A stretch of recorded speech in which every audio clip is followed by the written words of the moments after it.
you see folks just waiting for an artistic or executive director to get on board with a policy that kind of trickles down from there. And I think that for many reasons, that's not sustainable and that's not effective, and that's reliant on a very particular way of negotiating and getting the attention of those people in power that is not going to actually seed the in the room change that we're talking about here.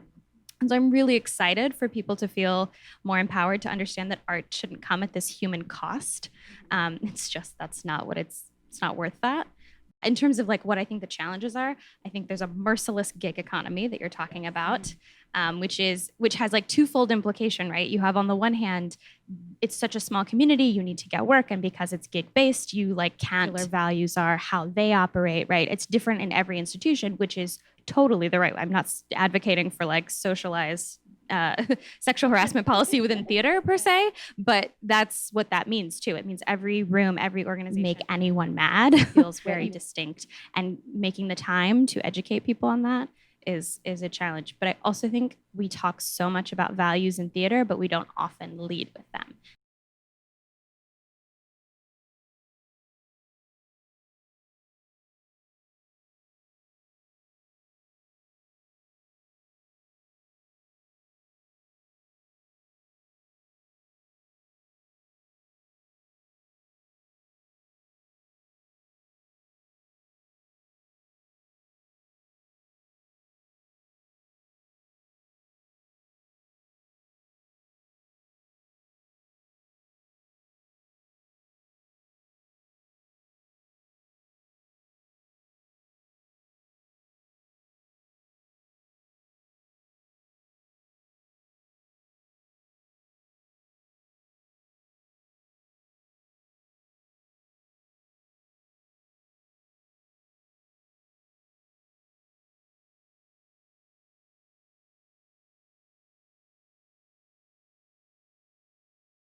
After spending some time thinking about this topic, I then added the additional step of getting everyone's consent before we proceed into rehearsal, and letting that trickle into, okay, we've worked on this section. Now, me reiterating what it is we're going to do next, and just checking in with everyone in the room in terms of, do you feel comfortable with this? Shall we move forward with this? What do we need to talk about before we move forward with this? And that has opened up some great conversations and some opportunities to explore things that maybe I had not anticipated, but oh, okay, we do need to touch base with this. And again, I just keep going back to the more you shift the culture and the more you're thoughtful about this, the better the art is. You know, the scenes were better, the collaboration was better, the ensemble was tighter, everyone felt safer, so we could take bigger risks. So it is that changing little habits has a huge impact. For sure. And I think there's also this myth. People will often argue the opposite, and they'll be like, well, if you make the room too safe, then you won't do your best work. It's like, that's absurd. Like, no one would argue that well, don't bring in a fight choreographer because we want the fights to seem really real. Like, that's insane. You know, so this idea that oh, genius is volatile and like you should let it like scream at you if it needs to, like, no one benefits from that except the screaming person. So I agree with what I'm saying.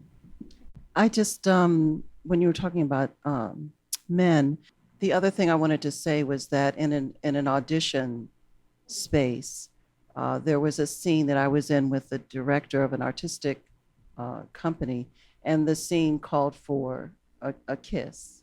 Now, in an audition, that's something that's read. You don't do that. But the artistic director did that. So now we're living in a culture shift where people know better, I think, because there's so much awareness. But back then, I think there was a sense of entitlement and male privilege. And I think that that's something that needs to be looked at, that you're entitled to do this. And of course, it's your privilege to do this. And so there's a lot of inner work that needs to be done. Some of the most outspoken allies that I've encountered have been what I would consider cis white heterosexual men. And I think that it's this wonderful way of taking that privilege and sort of directing your powers and your privilege for good. Yeah. Which I really appreciate every time it happens. To make changes in your own theater practice, look for ideas and links on the page for this episode at healme2podcast.com. Thanks for listening. Subscribe now to hear next week's episode, part 2 of this powerful Theater 2 panel discussion convened and moderated by Rachel Dart and Stephanie Swirsky of Let Us Work. Subscribe now wherever you get your podcasts or visit healme2podcast.com.